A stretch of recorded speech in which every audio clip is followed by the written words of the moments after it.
भाजपच्या केंद्रीय पातळीवरती मोठे बदल व्हायची शक्यता आहे। उद्यापासून भाजपची नवी टीम कार्यरत होणार आहे असं कळतंय।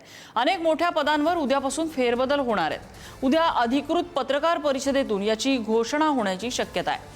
अनेक राज्यांमधील प्रदेश पातळीवर सुद्धा मोठे बदल होऊ शकतात। काही मंत्र्यांवर पक्षाची जबाबदारी दिली जाऊ शकते। महिला आणि युवकांना नव्या टीममध्ये संधी मिळण्याची शक्यता आहे। संदीप राजगोळकर या संदर्भात आपल्याला अपडेट देत आहेत। संदीप, काय घडतंय भाजपमध्ये?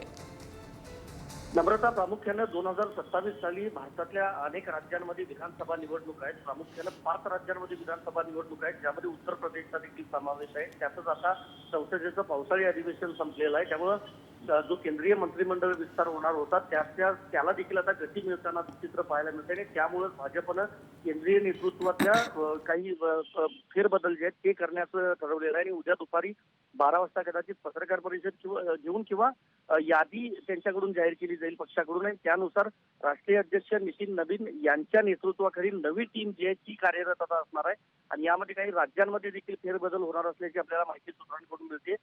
प्रामुख्याने बघायला गेलं तर तरुण आणि महिलांना यामध्ये संधी दिली जाणार आहे। त्याचबरोबर आता केंद्रामध्ये जे काही मंत्री आहेत काही मंत्र्यांवर देखील पक्षाची मोठी जबाबदारी दिली जाऊ शकते असं देखील सूत्रांचं म्हणणं आहे आणि त्याचबरोबर महत्वाचं म्हणजे जातनिहाय आणि राज्यनिहाय एक समतोल आहे तो भाजपकडून राखला जाऊ शकतो उद्याच्या यादीमध्ये अशी देखील माहिती मिळते। त्यामुळे उत्सुकता तर आहेच।